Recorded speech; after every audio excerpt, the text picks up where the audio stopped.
2 of the concepts are staying the same, and then 2 concepts are getting changed to Spooky Mansion and to a Space Racers type puzzle room. So if you haven't done those or would like to try it, we certainly suggest that. And then one of our biggest announcements of all time was season passes. Who said that? Get out!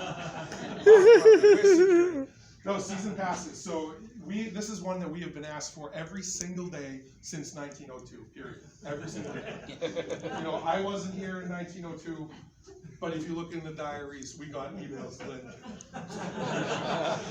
But season passes has always been something that people have asked for. It's been a long time coming for us to kind of put together what makes the most sense for the types of guests that we come here, for how many visits guests typically come here, and what they're looking for out of the season pass. So I believe we may be the last park on earth to offer it, but that means we get to do it the best, right? Because we have all that data from everybody else now. So we jumped into it. We have launched 2 types. One is a limited season pass, so it's everything except Saturdays and Sundays in July and August, and Saturdays during Springfest. So on the days that it is unlikely that a season pass holder wants to be here is when it's not valid. So it works out kind of well. But for the people who don't want restrictions and don't want option, or don't want to have to look at a calendar, they can just come whenever they want. That's the $199 version. That's our Platinum Season Pass, and we'll welcome you anytime you want to come. So we are adding a ton of benefits to the season pass too. We haven't announced them because we're still developing them and how to administer them, but it's bring a friend days, it's in-park discounts, it's all the normal stuff that you guys have heard of and seen. And then also we'll use our season pass holders as well as our Canobie Club gold and silver members will be the ones that get invited to new ride openings or special media events or things like that. So it's really kind of creating a VIP clientele or a buzz clientele that's going to be with us in all these types of announcements, right along you guys with the ACE event. So that is our big thing. They're sold in the dead center of the park. They are sold online at regular price, and then you can use your ticket that you buy online to come in the park to come get your season pass. Or if you're in the park, it's a cheaper rate because we assumed you had to have paid to get in at some point.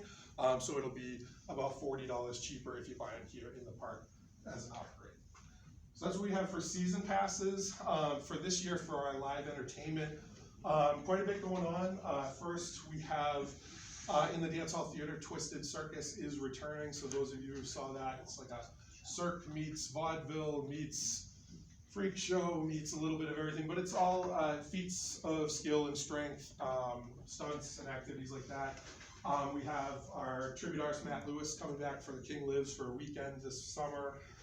We're doing a tribute to Taylor Swift and a tribute to the Jonas Brothers out on the Midway stage all season.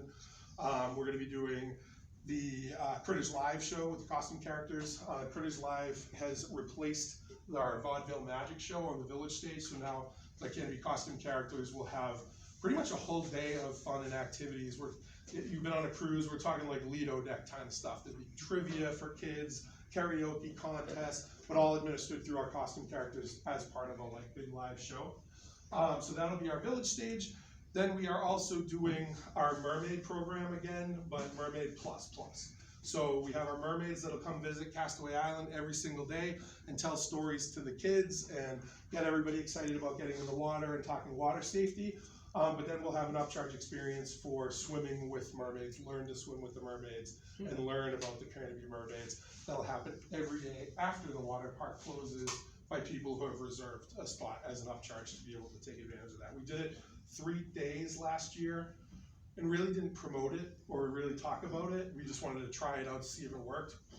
Went fantastic. It was like 10 minutes. Every single one of the 8 sessions were sold out, and now we're going to continue it. So then as we move further into the season, we're going to bring the Country Superstars back in the fall on the Midway stage, as well as the Twisted Sideshow. And this year for Rocktoberfest, instead of doing a rotating band every single weekend, we're doing a tribute to Freddie Mercury. So that'll be on the Midway stage for the entire Springfest season.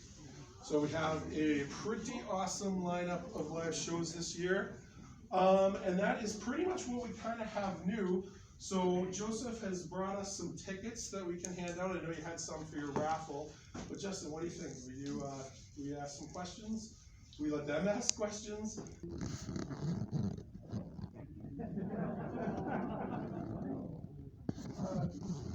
stake markings on the ground honestly don't put like a whole lot of cloud into because we see it all the time.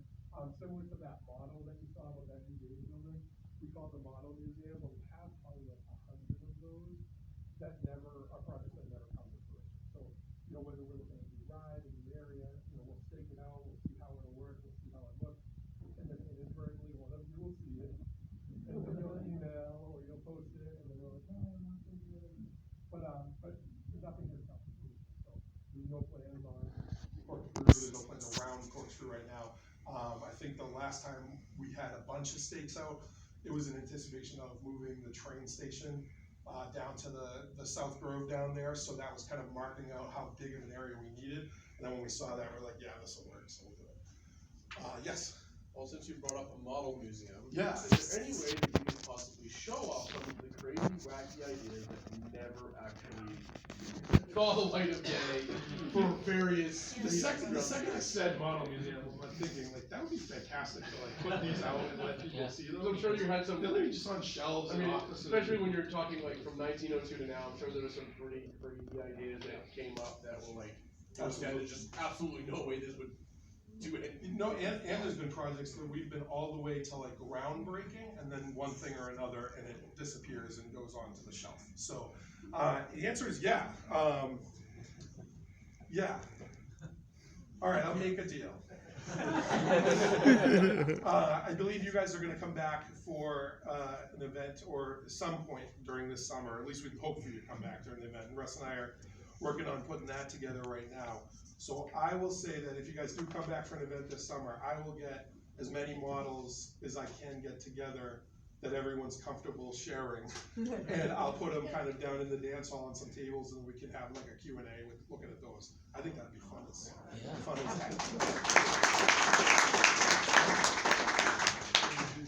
Miranda goes, I wrote that. Yes. Have you ever considered looking into possibly having Fascination like Canobie days? Fascination like the game? Yeah. We did. Yeah. We used to. I loved it. I remember playing it here every single day. It was what Jackpot Casino is now, was the Fascination building. Mm-hmm. And that was way back. I mean, Whalen was still around when we had that. And I think we took that out in 2000. I want to say like 90. Does anyone know what year we took the Fascination out? Pick a number. You win 2 tickets. I think back. Other questions? Yes. What day is Big Band Day? So right now, Big Band Day typically falls the second Sunday in June, and I think that is where we're targeting. Does that sound right? Miranda will confirm that. We haven't officially picked it because we have to wait for the Dave Whitney Band to formalize their schedule because they're the ones that play in there. But it's usually that second Sunday in June. Yes? So I noticed on the website, Twisted Circus is being bumped up to 2 shows today. Will that affect the previews at the main entrance stage? So that's a great question, and the answer is yes and yes. So Twisted Circus was 1 show a day in the dance hall, 6:30 p.m. So we wanted to like people spend the day in the park, they spend the day in the water park, and everybody kind of all comes together at the end of the night for a big show in the dance hall. What we realized is that worked really, really well, too well. The dance hall could fit 1,250 people. We needed way more than that on Sundays, so we added a second show daily. But then we also have the vignette stage that we put out at our main gate, where we would show off some of the acts of Twisted in anticipation of the show that night. And basically, I don't need a contortionist that is working 8 minutes a day. I make them do a couple things out at the front gate, during the course of the time. But now 2 shows a day, it will limit how much we do on that vignette stage. So I envision stuff happening there when people are coming into the park, but then it'll probably disappear until the first show starts in the month. Good question, though. Yes? Towards the end of the season, I saw the Roosters complete, gone. Well, the vehicles. Yeah. Now, are they coming back, or if that ride's getting fixed, or Fixed, yes. what's going on with it? If anyone wants to open a company to make rooster parts, that'd be helpful. That being said, Jess, did you wanna give an update on where we're at with Bruce? Yeah, so last I chatted with maintenance, they are making pretty good progress with it. It's still, I think, up in the air for opening right now, opening day, but they are making really good progress. The reason that it was down for a majority of is the part they needed to work on was sitting underneath the entire ride. So to access that, we had to take down the ride. But once the park closed, we were able to do that. So now the park's being repaired, and fingers crossed we'll be as close to opening day as possible. It should be, it's no plans on getting rid of it at all. It's a great ride. I love it. So it should be back soon. When is the Carousel House going to be painted? Like the roof of the carousel? The carousel building is getting an entire treatment right now. So, Oh, okay. yeah, it's the roof, it's the, I believe we're closing it in now, right? Yeah, so it'll actually have like the plexi, the windows and all that stuff. So Wow. we're gonna kind of go back as nostalgic as we can get with it, but to really kind of enclose it and encapsulate it, back to its original. Yeah. Okay. Yes? Used to be a rock behind the Yankee Cannonball. Yep. Do you still have it, and if you do, great things. So we had a giant rocket ship, right? Have I told this story before? Okay, so we have a giant rocket ship, and you're asking if we still have it, and the answer is yes. What made us nervous about still having it is we basically have it out back, like in our boneyard, in our storage area, for things from the past. But from Google Earth, Is it a missile? that rocket ship is a missile.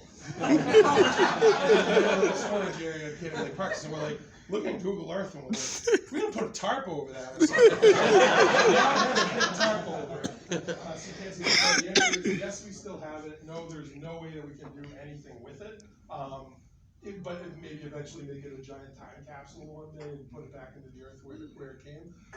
But that was awesome, right? That was the most simple ride you can get, but it's pretty fun. Yeah, we still have it. We don't throw anything away. We can't. We're pack rats. Yes. Not throwing something away. You guys had a ride a couple of years ago. Did you ever get a walking ride? What something it was? Or? What ride? Equinox. Equinox? Never heard of it.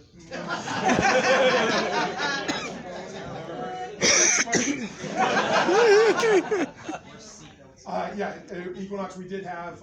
We put a lot of effort into it. It was more effort than we could continue to put into it, and we had to devote resources to other areas, so we moved on.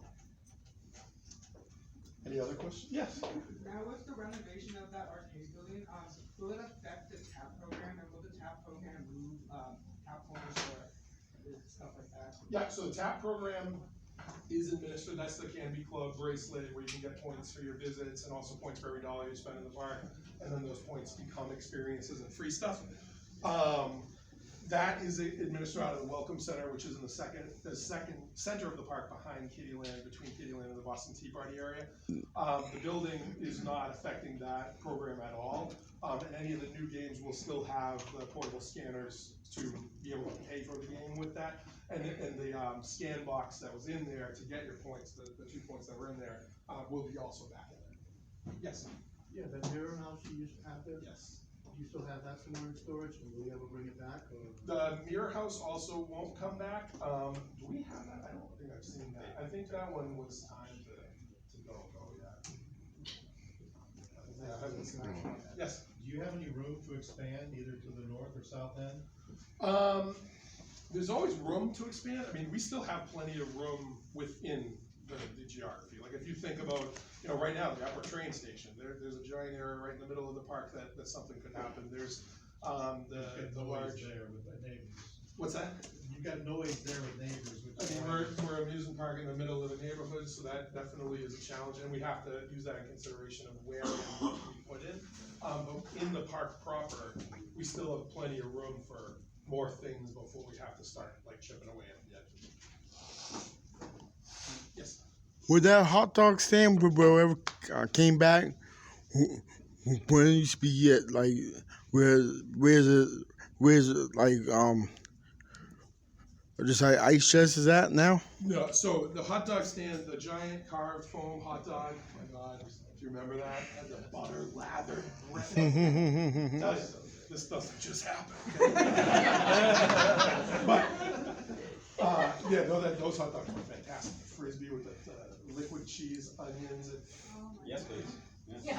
so, thank God that's going for all of us, but we still have the physical hot dog, but all the hot dog was, it wasn't a hot dog building, it was just a concrete box that had a foam face on the front of it. So we still have the foam face, but the entire stand has been ripped down to make room for putting ice jet back, and that spot's always been for Matterhorn. I mean, you know, when the Matterhorn went out in 2000,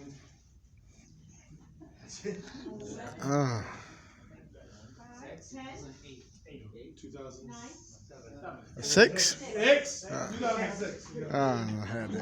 When it went out in 2006, everyone was disappointed, but the same thing, then, you know, we have a Matterhorn that then gets replaced by Himalayas that needs hit parts, that then they went back to building Matterhorns, and we're like, we're taking a new one. So that is back in the right home.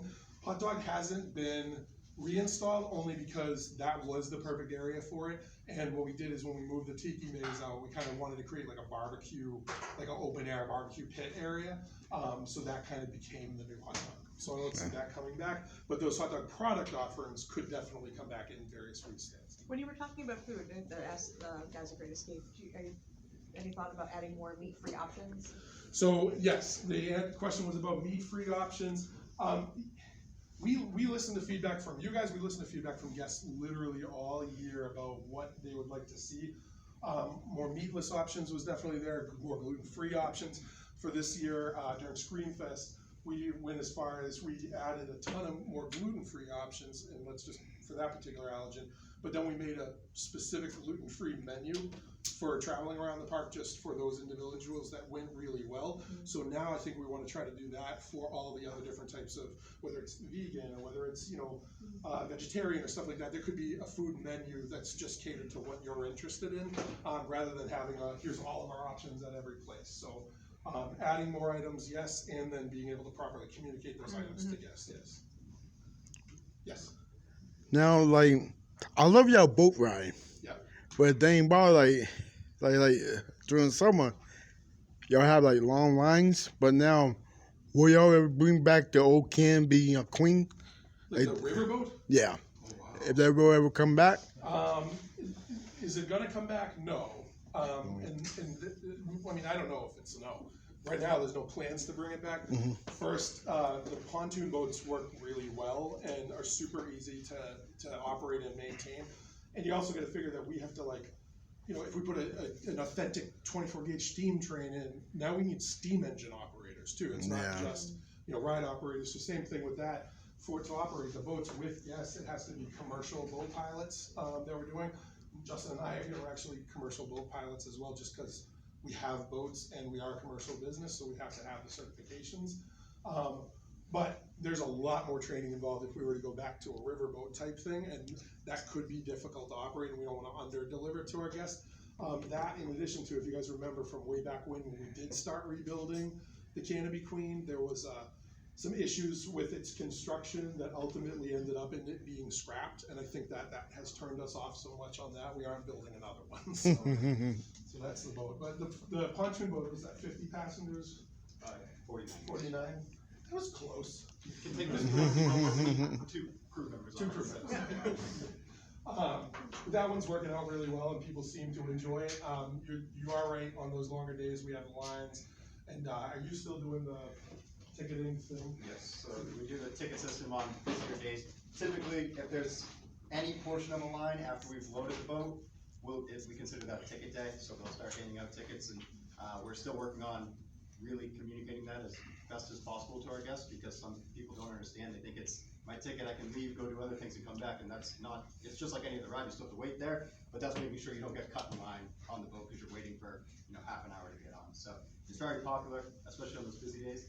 I always tell people get there earlier rather than later, because we only go till based on the sunset, so typically, you know, our last run's at 7:30 for most of the season, and if you miss that 7:30 run, there isn't another one till the next day, so.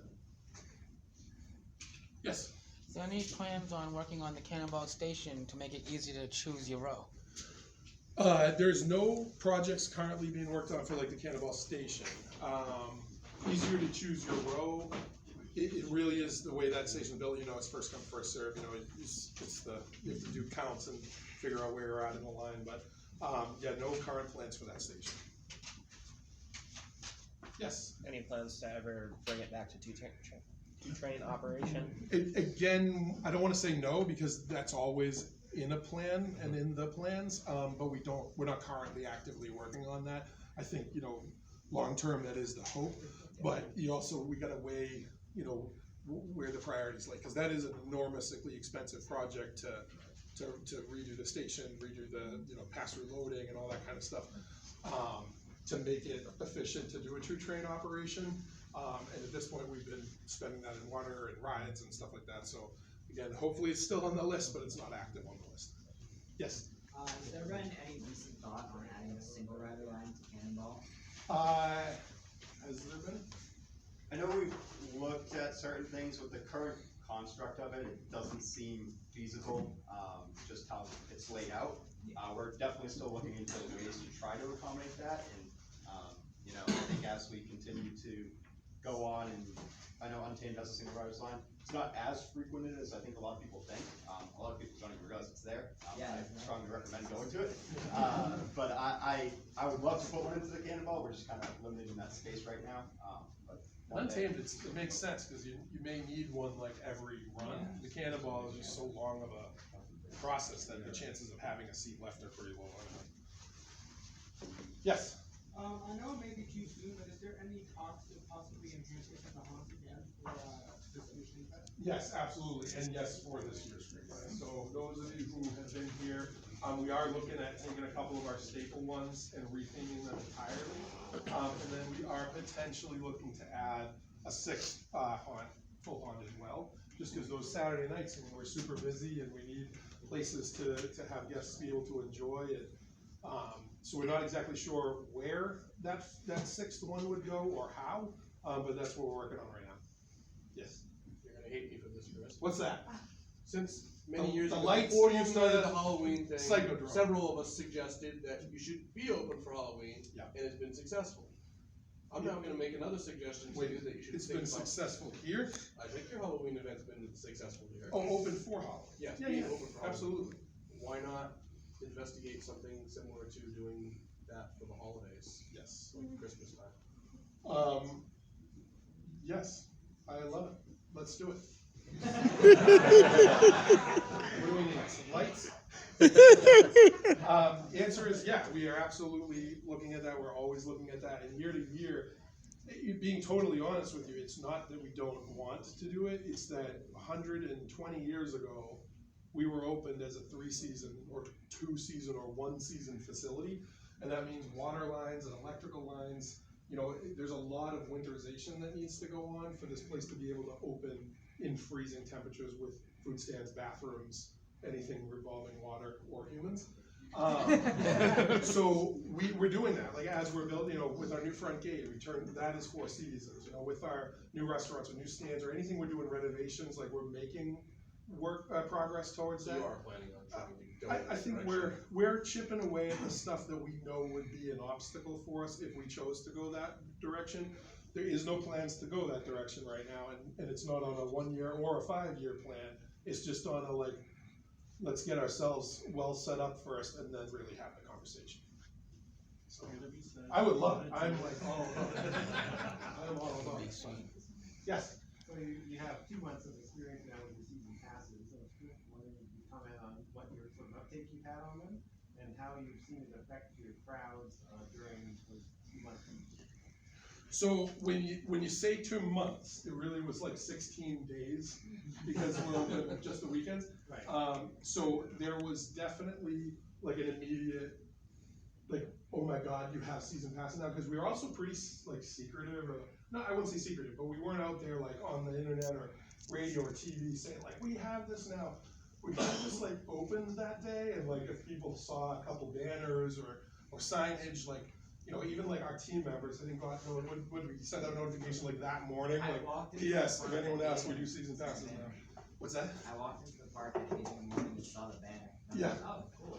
Yeah, no, it's we definitely kept it under wraps only because the technology and the programming part of it took a long time to integrate our point of sale system with the Accesso product that is out there online. And that worked really well, so then we launched it, and then we started getting really, really positive feedback. And then really, by the end of the season, more people had talked, so now everyone's like, I wanna buy them now, so we're like, okay, Christmas time.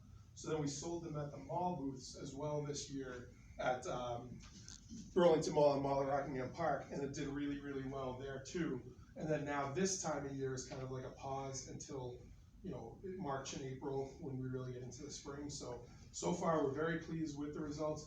There is no data to answer your question on, you know, how did that affect attendance or anything like that, because the numbers are still so small that, you know, that we're not, we priced it to a point where it would be valuable for like our true fans and people in our community and who live in the area that wanna come in, you know, but it is still about a 4 to 5 time visit that would pay for that. So it does need to be the people who really wanna be here often. Yes? When's opening day? May 2nd. Let's do it. We're ready. What are we, March already? No, the only reason we can say February is because of the leap year, but it's March 1st. That's like 8 weeks and we're turning it on, so. Were you gonna incorporate the technology for the bands that you have in your season pass? No, because the systems aren't married. And one, you know, they both have been success. So what is likely more likely to happen is when you come and buy a season pass, you'll get set up with a band right there, because it's the same building, same register, same human. And so that's the way that the season pass holders can then track their spending, and then get all those fun things. But we're trying to make it that you have to go to the Welcome Center to pick up your season pass, and then that's when, if you want to attach your credit card to your band, you can, or you don't have to, and you can just do the points. So. Yes. What made y'all decide to do the season passes? What made us decide to do the season pass? I don't know that there's a great answer to that would make sense, but I think it's just been a long time coming, and we've done a lot of talking to other facilities and finding out what the benefits and challenges, and you know how they launched it, you know what restrictions and how they deal with situations, and what people want out of it. And then it gave us the opportunity to kind of put together a good program and start it. So I think we just needed to be ready for it, and we needed to make sure that it doesn't, you know, it doesn't change our product or change our audience, or, you know, we still are Canobie Lake Park, we still want to be Canobie Lake Park, but we want to get those people who, again, maybe live down the street, maybe live in Salem, maybe, you know, but they just want to swing in on a Wednesday, and they want to go on some rides or come in and grab a candy apple at night. You know, again, I don't know that season pass holders are the ones that's like, let's go on an August Saturday. Good luck. Do you any of you go on an August Saturday? No. You guys know how it works. Yes. So mine's actually more of a feedback for you guys. Perfect. I work telecom customer service, and the company that I work for provides trash service for your neighborhood. Excellent. And I end up speaking to a lot of people literally that live right around this loop. Sure. And I happened to casually mention this to this little old lady that lives on Orchard Street. I would put her about 87. And I said, oh, I'm gonna be in your neck of the woods this weekend. She's like, what are you doing? I'm like, going to Canopie. She's like, they're open? I said, no, I said, I'm going to their private. And she's like, oh, she's like, I love that park. She's like, I've ridden Yankee Cannonball for however long it's been there. She says, the park is really good stewards to the town and the neighborhood. So just so you guys, I mean, you don't always get this kind of feedback, but the customers that I'm talking to that live within literally 50 feet of the park are always commenting on how you guys are really great with the neighborhood, and traffic is kept under control. And she's just like, if you happen to talk to someone, that could have gone one of two ways.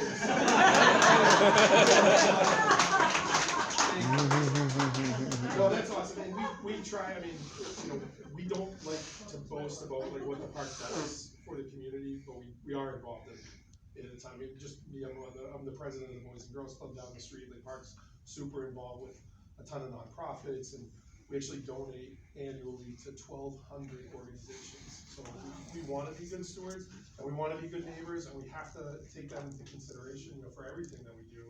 You know, we're a business that, you know, we've been here 100 years. We want to be here another 100 years, and that's the way to do it. You have to be good people too. So, thank you. That was awesome. I just thought I'd let you know, yeah. Appreciate it. That's a great way to end this. Ladies and gentlemen, thank you very much for coming. I appreciate it. I'm going to turn the program back to Russ. But if any of you have any questions or anything like that, certainly Russ can share my email with anyone who's interested. C. Nicoli is my name, Chris Nicoli, cnicoli@canobielake.com. If you guys want to shoot me an email for any questions or any follow-up. But thank you very much for coming. I appreciate it. And I'll be here in the room until you guys are done and gone. So if you have any further questions, feel free to hit me up. All right, thank you.